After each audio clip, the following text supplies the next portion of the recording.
नमस्कार, मैं हूं अपर्णा। आप देख रहे हैं गांव के लोग। गांव के लोग के आज के कार्यक्रम आमने सामने में उत्तर प्रदेश के सक्रिय संगठन रिहाई मंच के प्रमुख चेहरे और संगठन के महासचिव राजीव यादव हमारे साथ हैं। राजीव यादव लगातार जनता के मुद्दों पर संघर्ष कर रहे हैं। तकरीबन 20 वर्षों से ये संगठन दलितों, वंचितों और शोषितों के मसलों पर लड़ाई लड़ रहा है। राजीव यादव रिहाई मंच के जरिए बेगुनाहों, वंचितों और शोषितों के लिए लोकतांत्रिक अधिकारों, संवैधानिक अधिकारों के उल्लंघनों के मुद्दों को लगातार उठाते रहे हैं। रिहाई मंच एक मानवाधिकार संगठन है जो सामाजिक न्याय और संविधान सम्मत अधिकारों के लिए लड़ने वाला संगठन है। आने वाले उत्तर प्रदेश चुनाव में राजीव यादव चुनाव लड़ने के इरादे में हैं ताकि वे दलितों, पिछड़ों, अल्पसंख्यकों और वंचितों की आवाज़ सदन तक ले जा सकें। आज के कार्यक्रम में आपका बहुत बहुत स्वागत है। सबसे पहले ये बताइए कि रिहाई मंच की शुरुआत कैसे हुई, आप इससे कैसे जुड़े और इनमें कौन कौन लोग हैं जो आपके साथ काम कर रहे हैं? देखिए, रिहाई मंच की जो शुरुआत है, ये शुरुआत अपने आप में बहुत कोई एक समय में नहीं हुई। जो है, जब हम लोग इलाहाबाद यूनिवर्सिटी में पढ़ रहे थे उस समय 2005 में मऊ में दंगा हुआ था। और मऊ दंगे में जब हम लोग वहाँ गए, वहाँ देखे और मामला आया कि योगी आदित्यनाथ जो है उस दंगे में इन्वॉल्व थे, तो हम लोग उनकी एक डॉक्यूमेंट्री फिल्म बनाने के लिहाज से, बाद में सैफरन वार के नाम से डॉक्यूमेंट्री फिल्म आई भी जो है, तो वो फिल्म बनाने के लिहाज से हम योगी आदित्यनाथ के को हम देखने लगे, उनके काम को देखने लगे, उनको शूट करने लगे।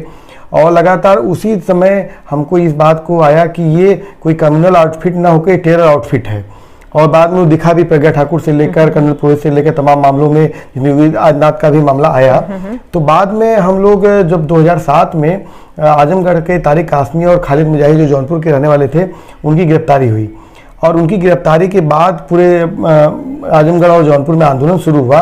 तो उस आंदोलन के दरमियान हम लोग इस सवाल को उठाए, और क्योंकि हम लोगों को लग रहा था, साफ तौर पर लग रहा था, इनकी गतिविधियों देख के लग रहा था कि जिस तरह से फैजाबाद में ब्लास्ट हुआ था, कचहरी में 23 नवंबर 2007 को ब्लास्ट हुआ था, उसमें लखनऊ, फैजाबाद और वाराणसी की कचहरी में ब्लास्ट हुआ था। लेकिन फैजाबाद की कचहरी पे जो ब्लास्ट हुआ था उसमें भाजपा का अध्यक्ष और उपाध्यक्ष के चैम्बर पर हुआ था, दोनों नदारत थे जो है। तो और इनके जो योगी आदित्यनाथ की गतिविधियों को देख के हमको लगा कि ये कहीं न कहीं इन लोगों का इन्वॉल्व इसमें है। और हम इस सवाल को, हम लोगों ने टेरर के जो सवाल को, जब बेगुनाहों के सवाल को उठाया, तारिक कासमी, खालिद मुजाहिद के सवाल को उठाया, वहाँ से रिहाई आंदोलन की शुरुआत होती है। और रिहाई आंदोलन की शुरुआत वहीं से होती है। और उसके बाद जब कचहरी बम धमाकों के मामले में जब लोग ये बात को कह रहे थे, वकीलों ने कहा कि अब इस मुकदमे को नहीं लड़ने दिया जाएगा और मुकदमों को नहीं लड़ने दिया जाएगा, तो ऐसे में तब मैं आईएमसी में था, तो जेएनयू में हम लोगों ने कार्यक्रम किया जिसमें आफ्ताब आलम अंसारी को जो है शोएब साहब ने 22 दिन में रिहा करवाया था। तो उनको हम लोगों ने बुलाया वहाँ पर, और हम लोगों ने कहा कि क्योंकि जब हम लोग जाते थे जो टेरर विक्टिम के घर पे जो है, तो उस समय वहाँ जाते थे, लोग कहते थे कि हमारे जो है वकील ही नहीं है हमारे पास है, तो जिससे हम मुकदमा लड़ सके जो है। क्योंकि वो पहला दौर था जब हम लोग मीडिया में पहली बार जो है, खासतौर पे हिंदी मीडिया में जो है, विक्टिम में जो टेरर के नाम पे जो पकड़ा गया उसकी बात आ रही थी। उसके पहले कभी आती नहीं थी। जो बम धमाका हुआ, बम धमाके के बाद जो लोग मारे गए उनकी बात आई, कभी भी टेरर के नाम पे जो लड़के उठाए गए उनकी बात नहीं आती थी। लेकिन पहली बार हम लोगों ने लिखना शुरू किया कि बात आई। लेकिन उसी दरमियान आया कि उनको वकील की जरूरत पड़ी, तो ऐसे में शोएब साहब तैयार हुए। शोएब साहब के ऊपर बाद फैजाबाद में, बाराबंकी में और लखनऊ कचहरी में उनके ऊपर हमले हुए। जैसे जैसे हमले होते गए और वैसे वैसे ये ताकत मिलती गई कि नहीं, हम लोग जो कर रहे हैं वो सही है, और जो लोग हमला कर रहे हैं कहीं न कहीं किसी सच्चाई को छुपाने की कोशिश कर रहे हैं। और उसके बाद बाटला हाउस इनकाउंटर हो जाता है।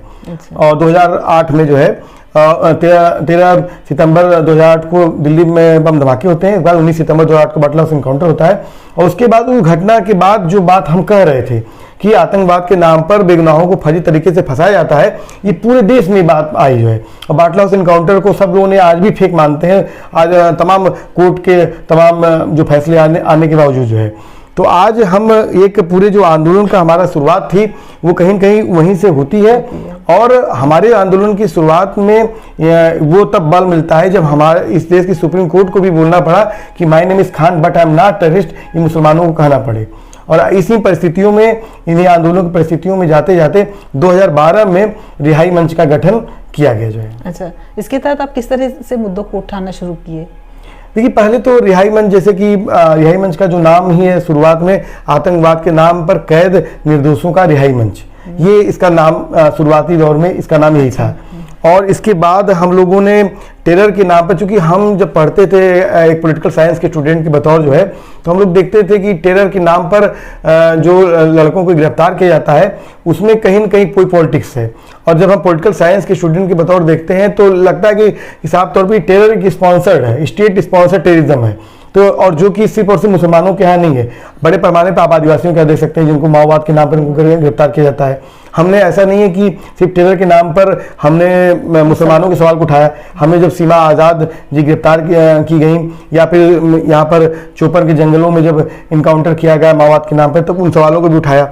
लेकिन खास तौर पे हम लोगों ने आजमगढ़ को जब टारगेट किया गया और उस समय कहा गया कि आजमगढ़ आतंक की नर्सरी है, आजमगढ़ आतंकगढ़ है, तो हम उस, चूंकि मैं आजमगढ़ का रहने वाला हूँ, क्योंकि एक उस दर्द को हमने फील किया, जिसको जब हम जाते थे कहीं पर किसी से मिलते थे, कहीं होटल गए, कहीं एयरपोर्ट गए, कहीं जा रहे हैं और हमारा आई कार्ड मांगा जाता था तो हम कहते थे कि हम आजमगढ़ के रहने वाले हैं, तो हमको लाइन में लगा दिया जाता था अलग। यहाँ तक कि इवन कि मैंने कई बार देखा है कि हमारे साथ कोई मुस्लिम साथी है, किसी दूसरे जिले का है और मैं आजमगढ़ का रहने वाला हूँ, मैं हिंदू हूँ, उसके बावजूद जो है मुझे लगा दिया जाता था अलग, मतलब एक सस्पेक्टेड की तरह देखा जाता था जो है। तो उस प्रक्रिया में हमको लगा जो है कि ये इन सवालों को उठाना जरूरी है और निसंदेह इन सवालों को हम लोगों ने उठाया और टेरर के नाम पे। लेकिन उस दरमियान हमने मायावती गवर्नमेंट और केंद्र में कांग्रेस गवर्नमेंट थी, उस समय हम लोगों ने बड़े पैमाने पर उस समय भी कस्टोडियल किलिंग हो रही थी जो है, और जो कि होती रहती है, वो हर सरकार में कस्टोडियल किलिंग होती है, इसे इस सरकार में भी देख सकते हैं। क्योंकि पूरा जो पुलिस का, जो स्टेट का, जो प्रशासन का पूरा जो चरित्र ही है वो जो है मनुवादी चरित्र पे है। और वो जब भी किसी दलित को, आदिवासी को, अल्पसंख्यक को उठाता है जेल में तो ले जाता है तो उसके साथ मारपीट करता है, तो उसमें एक जातीय और धार्मिक भावना के तहत करता है, उसकी मौत हो जाती है। तो ऐसे में हम लोगों ने उस दरमियान जो है कस्टोडियन किलिंग और टेरर के सवालों को उठाते हुए सवाल को उठाया, लेकिन बाद में इसमें बहुत सारे सवाल धीरे धीरे करके जुड़ते गए। अभी यानी कौन कौन से ऐसे मुद्दे हैं जो आपने उठाए और बाद में वो फर्जी साबित हुए? देखिए, मुद्दों को उठाने का सिलसिला जो हमारा शुरू होता है वो आतंकवाद के नाम पर कई निर्दोषों का उठाने का शुरू होता है, और जिसमें एडवोकेट मोहम्मद शोएब साहब जो हमारे प्रेसिडेंट हैं रिहाई मंच के, उन्होंने अब तक 17 नौजवानों को बेगुनाह बरी करवाया और अभी प्रोसेस बहुत सारा है, चल रहा है। अब इसमें देखने में आता है कि जब हम लोग शुरुआत में कर रहे थे तो आतंकवाद के नाम पर कैद जो बेगुनाह लड़के उनके सवालों को उठाते थे। बाद में मैंने बताया कि कस्टोडियन किलिंग के भी सवाल को हमने उठाया बड़े पैमाने पर, आजमगढ़ में कई घटनाएं हुई, उनके सवालों को उठाया हमने। ठीक उसी तरह से जब हम 2012 में आते हैं तो 2012 में बहुत सारा उत्तर प्रदेश में दंगों की भरमार हो जाती है। चाहे आप उसको देखें, आस्थान में प्रतापगढ़ में दंगा हुआ, कोसी कला में दंगा हुआ, इसके बाद मुजफ्फरनगर में दंगा हुआ, फिर अयोध्या में दंगा हुआ। तो उन दंगों को हम लोगों ने जब उठाना शुरू किया तो बड़े पैमाने पर रिहाई मंच ने उस दौरान बड़े पैमाने पर जो कम्युनल राइट थे उनके सवालों को उठाया, और कहीं न कहीं हमने मजबूती से मुजफ्फरनगर दंगे में हम लोगों ने जो 60 लाशें अखिलेश गवर्नमेंट थी उसमें 60 लाशें गवर्नमेंट ने कहा और 70 लाशें उसके अलावा हमने निकाली जो है, और उसमें 17 ऐसे लोग थे जिनको जो है इनकी लाशें ही नहीं मिली। और हमने 3 साल की मेहनत कर करके, लड़ाई लड़ करके हमने 3 साल पर जो है अखिलेश गवर्नमेंट को मजबूर किया कि वो उनको मुआवजा दें 15-15 लाख रुपए, और गवर्नमेंट ने उनको बाद में दिया। तो इस तरह से हमने कम्युनल राइट के सवाल को उठाया। ठीक इसी तरह से हमने जिस तरह से पूरे देश में दमन का दौर बढ़ता गया। पहले लोग कहते थे कि मुसलमानों पे हमला हो रहा है, पर इसके बाद 2014 में दलितों पे हमला शुरू हुआ। खासतौर पे रोहित वेमुला की शहादत के बाद पूरा मनुवाद पे, पूरा ब्राह्मणवाद पे जो डिस्कोर्स उभरा जो है उसने भी हमारे आंदोलन को और भी मजबूत किया। और उसके बाद लगातार जब 2017 की गवर्नमेंट आई उसके बाद तो ओबीसी पे भी हमला शुरू हुआ, और दलित, ओबीसी और मुस्लिम लगातार इनके निशाने पे गवर्नमेंट के आ गए। लगातार ऐसे में हम लोगों ने, चाहे वो मॉब लिंचिंग का सवाल हो, चाहे आतंकवाद के नाम पर कैद निर्दोषों का सवाल हो, चाहे कम्युनल राइट का सवाल हो, चाहे वो उनको जो है महिलाओं पे जो बलात्कार के तमाम सवाल हैं उनको भी हमने मजबूती से जगह जगह पे लड़ा। उसके अलावा हमने जगह जगह जैसे गुंडा एक्ट, गैंगस्टर, NSA, UAPA, इस तरह के जो कानूनों का दुरुपयोग हो रहा है उसके खिलाफ लड़ा। और लगातार आज भी हम जो उत्तर प्रदेश गवर्नमेंट जैसे लव जिहाद का कानून लाई है, या ये क्या कहते हैं धर्मांतरण वाला पूरा कानून है, है, इसके अलावा जो रिकवरी लॉ लाया है या यूपीएसएसएफ ला एक नया एक्ट लाया है, तो इन सवालों के खिलाफ हम लगातार लड़ रहे हैं और इसमें हमें कामयाबी भी है। और लगातार हमारी कामयाबी यहाँ तक है कि जब हम लगातार इन सवालों को आज हम बात करते थे, जिन सवालों मैंने पहले भी कहा कि जिन सवालों पर हम बात करते थे कि ये सवाल जब उठाते थे मुसलमानों का सवाल, तो लोग कहते थे नहीं तो आतंकवाद का सवाल है और ये हमला इस पे है। लेकिन आज जो हमला है, आज सब पे हमला हो गया है और आज लोग कह रहे हैं कि संविधान पे हमला है। और पहले भी हम कहते थे, जब हम आतंकवाद के नाम पर निर्दोषों का सवाल उठाते थे, तो हम यही बात को कहते थे कि ये सिर्फ और सिर्फ मुसलमानों का सवाल नहीं है, ये संविधान का सवाल है। क्योंकि उसका कॉन्स्टिट्यूशनल राइट है कि उसको वकील मिले, उसका कॉन्स्टिट्यूशनल राइट है कि उसको न्याय मिले। वही बात हम आज दलितों के लिए भी कहते हैं, आदिवासियों के लिए कहते हैं, पिछड़ों के लिए कहते हैं। तो ऐसे में जो बाबा साहब भीमराव अम्बेडकर ने जो संविधान बनाया, तो उनकी जिद थी कि संविधान को कैसे हम बनाया जाए और अपने लोगों को अधिकार को सुनिश्चित किया जाए। और हमारी रिहाई मंच की जिद है कि हम किसी भी स्तर पे जाते हुए हम संविधान प्रदत्त अधिकारों को हर मुश्किल दौर में लड़ेंगे और जीतेंगे। और ऐसे दौर में हमने चाहे सीए आंदोलन का सवाल हो, चाहे किसान आंदोलन का सवाल हो, चाहे 2 अप्रैल को 2018 को भारत बंद है, तमाम आंदोलनों में हमने शिरकत किया। गवर्नमेंट ने हमारा क्रैकडाउन करने की कोशिश किया, इस गवर्नमेंट में 3 बार हमको प्रतिबंधित करने की बात कही, लेकिन लगातार रिहाई मंच आप लोगों के साथ सहयोग से चल रहा है। ये आतंकवादी के नाम पर कुछ बेगुनाहों को जैसे फंसा दिया जाता है, और तो उनकी पैरवी आप लोग कैसे करते हैं? देखिए, जैसे आतंकवाद के नाम पर जो बेगुनाहों को फंसाया जाता है, सबसे पहले देखिए कि जैसे कि अभी रिसेंट का जैसे मैं केस बताऊं कि लखनऊ से अलकायदा के नाम पर गिरफ्तारी हुई।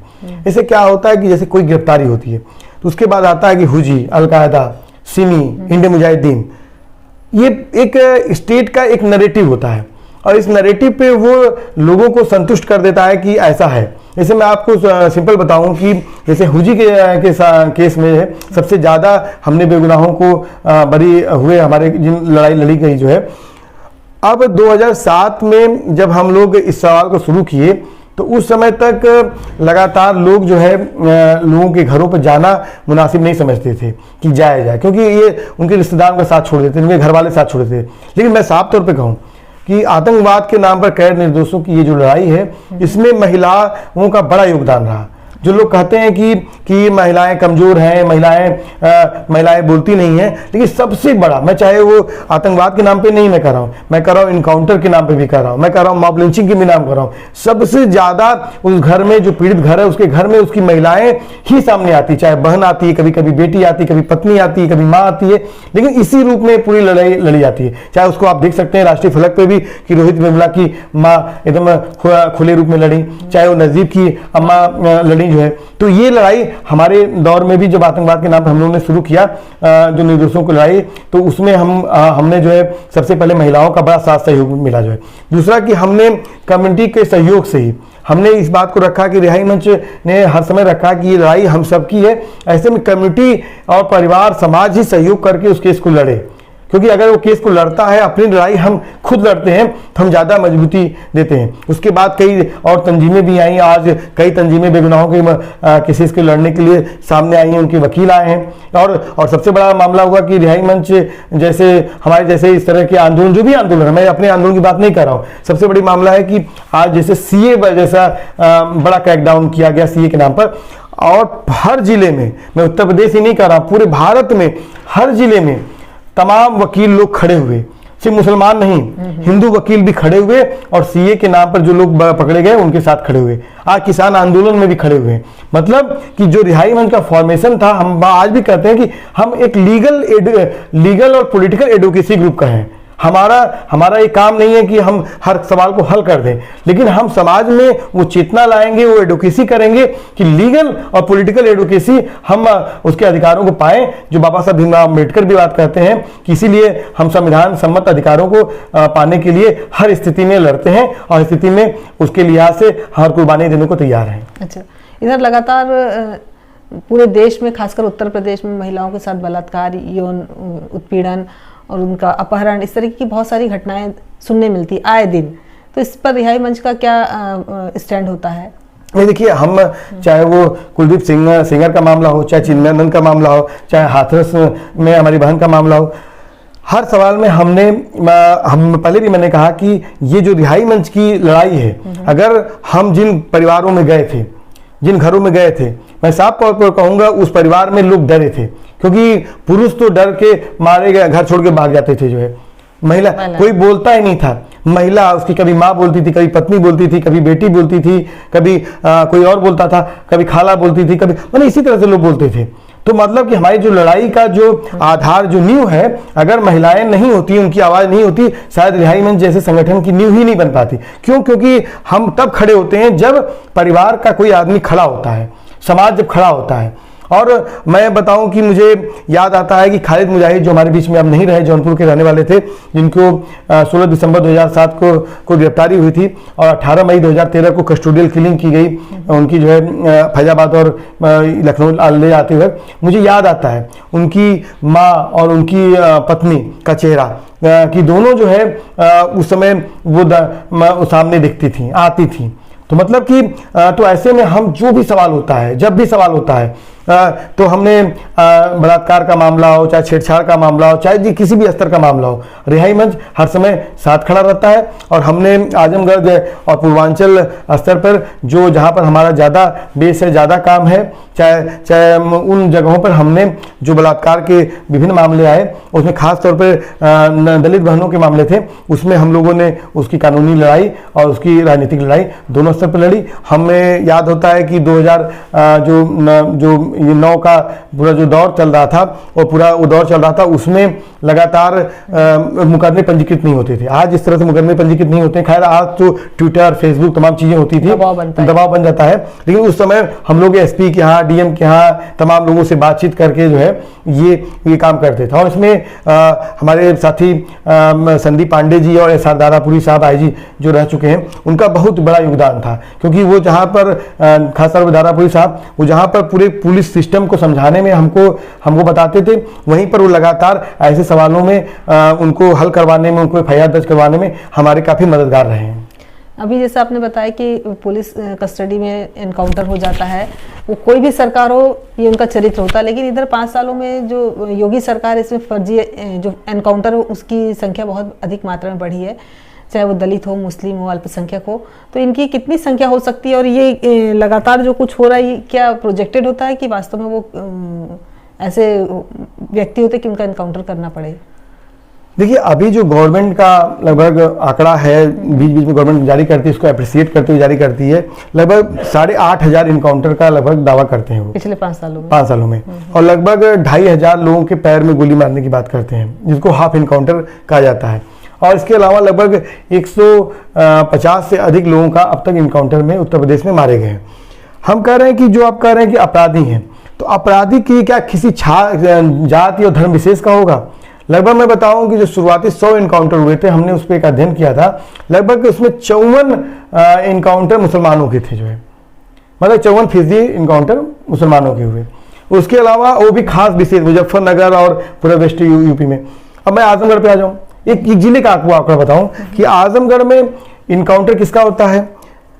अभी छन्नू सोनकर का होता है, मुकेश राजभर का होता है, जयहिंद पासी का होता है, रामजी पासी का होता है, मोहन पासी का होता है। क्या नाम है? आप इन देखिए, इन नामों को देखिए, ये वही नाम है जिसको अंग्रेज कहते थे क्रिमिनल कास्ट, कहते थे कि ये क्रिमिनल कास्ट है। और आज ये गवर्नमेंट भी उसी मनवादी ट्रेड पे चलते हुए उनका एनकाउंटर करती है। तो मतलब साफ तौर पे है कि अगर क्या अपराधी क्या एक क्षेत्र विशेष या जाति विशेष का है। मैं कहूं कि अभी मुख्तार अंसारी के नाम पर हर दिन खबर आती है कि मुख्तार अंसारी का ये संपत्ति कुर्क, वो संपत्ति कुर्क, यहाँ कुर्क, वहाँ कुर्क, और पूरा का पूरा एक माहौल बनाया गया है, पूरा एक नैरेटिव बनाया गया है, पूरा इसे उससे नाम पे हो रहा है। लेकिन मैं वही बात कर रहा हूं कि क्या इस देश में जो संविधान चाहे दलितों, आदिवासियों, पिछड़ों, अल्पसंख्यकों को जो अधिकार देने की बात कहता है, और जो हमारे के यहाँ जो कानून बनाया गया है, वो तो बनाया इसीलिए गया था ना कि इनका संरक्षण हो। क्यों? क्योंकि इन पे सवर सामंती ताकतें लगातार इन पे ऊपर हमलावर थी। आज क्या है, आज ऐसे लग रहा है कि आज के देखते हुए कि ऐसे लग रहा है कि सवर सामंती ताकतें तो वो तो अपराधी हैं ही नहीं। जैसे लग रहा है कि दलित, आदिवासी, पिछड़े, जिनके लिए कानून बनाया गया, वही अपराधी हैं। आप इस देश में देख लीजिए, सबसे ज्यादा जो फांसी की सजाएं हुई है दलितों को, आदिवासियों को हुई है, और सबसे ज्यादा मुसलमानों को फांसी दी गई है। तो मतलब कि क्या बन रहा है? तो मतलब कि साफ तौर पर है कि ये जो इनकाउंटर है ये फेक इनकाउंटर है। और इसमें खास तौर पे आप देखिए भाषा क्या है, ठोक दो, ऊपर पहुंचा दो, राम नाम सत्य कर दो। डीजीपी बोलते हैं गोली का जवाब गोली से। मतलब कि क्या ये संविधान और किसी की लोकतांत्रिक राष्ट्र में हम जहां रह रहे हैं वहां पर किसी मुख्यमंत्री की, किसी डीजीपी की भाषा ये हो सकती है? अब सिंपल सोचिए कि मैं अगर गलत कह रहा हूं तो आप देख लीजिए कि पिछले दिनों अमित शाह आए और लखनऊ में, और उन्होंने कहा कि दूर दूर तक माफिया नहीं दिख रहे हैं, और माफिया अजय मिश्रा टेनी उनके बगल में खड़ा था। तो आज हम तो कर रहे हैं, आज जो लोग कहते हैं कि लोग हमारी लड़ाई कमजोर हो रही है या ये सरकार, हमारी लड़ाई तो कमजोर नहीं, हमारी लड़ाई मजबूत हुई है। क्यों? क्योंकि पूरा का पूरा जो सत्ता का चरित्र खुलकर सामने आ गया है। वो सिर्फ और सिर्फ वंचित समाज के विरोधी नहीं, किसान विरोधी है, वो मजदूर विरोधी है। आप देखिए किस तरह से मजदूरों का कोरोना में क्या हासिल हुआ। खैर वो एक अलग बात, डिबेट हो जाएगी। लेकिन मेरा कहना कि आप जो इनकाउंटर के नाम पर खास तौर पर चिन्हित करके मारा गया। अब सिंपल वे में बताइए कि अभी एक जो 2500 इनकाउंटर का जो दावा है उसमें ये पैर में गोली मारने की बात करते हैं। पैर में गोली कैसे मारते हैं? ये पैर में हर गोली इनकी घुटने में लगती है। अभी गाजियाबाद में 7 इनकाउंटर एक साथ किए इन्होंने, और सबके पैर में गोली मारा, एक ही जगह गोली मारा, किसी के दाएं पैर में, किसी बाएं पैर में। मतलब कि इनका निशाना इतना सटीक होता है, कि ये गोली पैर मार देते हैं। और जब किसी सेंगर की गिरफ्तारी का सवाल होता है, किसी चिन्मयानंद की गिरफ्तारी का सवाल होता है, किसी अजय मिश्रा टेनी की गिरफ्तारी का, उसके आशीष मिश्रा के सवाल होता है, तब इनकी पुलिस कहीं नहीं देख पाती है। अगर इसी देश में देखिए, नजीब एक लड़का, उसको आज तक खोज ही नहीं पाई। आपका एक तरफ आपका सीबीआई तक उसमें सरेंडर कर दिया। लेकिन और वहीं पर क्या हो रहा है, हर दिन ये इनकाउंटर कर रहे हैं और पैर में गोली मार रहे हैं, एक निशाने पे गोली मार रहे हैं। अभी मैं रिसेंट का 27 तारीख का अक्टूबर को एक घटना हुई, उसमें तो साफ सामने आ जाएगा कि कामरान नाम के एक लड़के को जो है आजमगढ़ से उठाया और शेर अली को ले जाकर लखनऊ में इनकाउंटर किया। कामरान का फोटो देख सकते हैं, उसके ऊपर के 2 दांत, नीचे के 2 दांत, आंख फूटी गई है, उसका दाएं कंधा तोड़ा गया, दाएं कलाई तोड़ी गई है। मतलब कि अगर इनकाउंटर हुआ है तो इनकाउंटर इंजरी कहां से आई? दूसरा मामला कि उसके परिवार का कहना है कि ये इनकाउंटर उसके जो गांव का जो प्रधान है उसने करवाया है पैसा देकर के। मतलब कि योगी आदित्यनाथ की जो ठोक दो नीति है वो ठेके पे चल रही है। और सबसे बड़ी बात है कि योगी आदित्यनाथ के ऊपर खुद ही हत्या, बलवा, दंगा करवाना, ये तमाम एफआईआर मौजूद दर्ज कराए गए। आज स्थिति ये है क्या कि जो परवेज असद हयात बनाम योगी आदित्यनाथ जो केस जिसमें 2007 कहते हैं ये मुलायम सिंह गवर्नमेंट दर्ज हुआ, उस केस में आज परवेज जो उसके एफआईआर एफआईआर करता थे, उनको जो है एक फेक केस में आजीवन कारावास की सजा सुना दी गई है। मतलब अपने विरोधियों को इस तरह से योगी आदित्यनाथ निपट रहे हैं। और मैं पहले भी कहा था इस बात को कि जब योगी आदित्यनाथ ने बोला कि अपराधी प्रदेश छोड़ दें, तो सबसे पहले तो ये उनको ही छोड़ देना चाहिए प्रदेश। अब बताइए कि इस सदन में जो लोग बैठे हैं, आप देख लीजिए रिकॉर्ड, उस सदन में बैठे जो लोग हैं उनके ऊपर जो मुकदमे पंजीकृत हैं, मैं बता रहा हूं, दावे के साथ कह रहा हूं कि जो इनकाउंटर हुए हैं उनके क्रिमिनल रिकॉर्ड निकाल दीजिए और उनके क्रिमिनल रिकॉर्ड निकाल दीजिए। अभी एक पासी जात के एक व्यक्ति का इनकाउंटर हुआ। आप लोग सोचेंगे कि मैं जात का नाम ले रहा हूं, लेकिन सच्चाई है ना, जब जात के नाम में इनकाउंटर हो रहा है तो जात के नाम में बोलना पड़ेगा। एक दिन पहले क्या कहते हैं इनाम घोषित होता है और दूसरे दिन खबर आती कि वो इनकाउंटर कर दिया गया। मतलब कि ये क्या है मामला।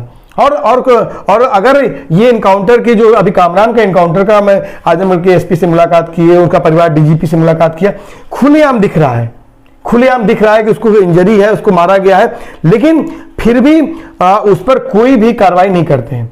मतलब एक स्टेट पॉलिसी आपकी है कि आपको मारना है, पीटना है और उस पर हर मंच पे हंसते हैं। जैसे कामरान के पूरे मामले को देखा गया कि उसमें साफ तौर पे आया। ठीक इसी तरह से जयहिंद यादव, एक आजमगढ़ में एक लड़का है, उसको 22 गोलियां मारी गई। उसके पिता जी जब मिलते थे वो बार बार इसी बात को कहते थे कि मेरा बेटा हाथी था क्या। जयहिंद की 22 गोलियां मारी गई और जयहिंद यादव के पिता को की आंख खराब हुई उनको, और उसके बाद उनकी मौत हो गई। आज इनकाउंटर में जो फैमिलीज जो इनकाउंटर में जिनके हत्याएं हुई उनके घरों परिवारों को के बारे में स्थिति देखिए तो उनके घरों के लोग हार्ट पेशेंट हो गए हैं, लगातार परेशान हैं। और पूरे प्रदेश में मैं बता रहा हूं कि लगातार उत्तर प्रदेश में लगातार ये गवर्नमेंट जो है लगातार ओबीसी पे, दलित पे लगातार हमलावर है। वहीं पर हम बात कर रहे हैं कि जब इनकाउंटर का जो सवाल है, एनएचआरसी की भी स्थिति आप देखिए, एनएचआरसी भी मामला जाता है, संज्ञान में जाता है, सब कुछ जाता है, लेकिन पेंडिंग है। इसी तरह से सुप्रीम कोर्ट में भी मामला पेंडिंग है। तो मामला है कि साफ तौर पर मेरा कहना है कि जो आप जो है खास तौर पर यादव, राजभर, पासी, सोनकर, इस तरह की जो जातियां हैं इनको आप टारगेट कर रहे हैं और इनको आप इनकाउंटर में मारने का दावा करते हैं। और खास तौर पे मैं बताऊं कि अभी एक लड़का अजय यादव है, अजय यादव एक लड़का है, उसके पैर में इन्होंने गोली मारी और गोली मारने के बाद वो लंबे समय तक जेल में रहा और जेल से जब बाहर आया, जेल से बाहर आने के बाद वो लगातार रहता था, अपना इलाज बहुत मुश्किल से करा पाया वो, और मालूम चला बाद में कि उसके पैर में कैंसर की स्थिति पहुंच गई और आज पिछले दिनों उसको भगोड़ा में घोषित कर दिया गया है और अब कभी भी उसका इनकाउंटर किया जा सकता है। ऐसे में इसी तरह से एक हमारे साथी हीरालाल यादव हैं, उनका भाई जामवंत यादव जिसको कहा गया कि टॉप 10 का अपराधी है, और जामवंत यादव लगातार जबकि वो जब जेल में था तो जेल में उसको शिफ्टिंग के नाम पर जब आजमगढ़ से जो है फैजाबाद और बाराबंकी ले जाया जा रहा था, उसमें रास्ते में उसको मारने की कोशिश की गई। जब वो जेल से छूटा तो लंबे समय तक उत्तर प्रदेश में नहीं रहा और इसके बावजूद उसके ऊपर दर्जनों मुकदमे उसमें दर्ज कर दिए गए और यहाँ तक कि जो हीरालाल यादव हैं उनके ऊपर भी जो है 307 का मुकदमा दर्ज कर दिया गया और पिछली 31 दिसंबर और 1 जनवरी को जो है उनके पूरे घर को तोड़ दिया गया। आपको घर को तोड़ने का राइट किसने दिया है? आप इसलिए तोड़ देंगे कि वो यादव का है, पासी का है, सोनकर का है, चमार का है और अपराधी के नाम पे आप तोड़ देंगे। तो ये पूरी की पूरी गवर्नमेंट की यही पॉलिसी है। प्रोजेक्टेड मामला है पूरी तरीके से।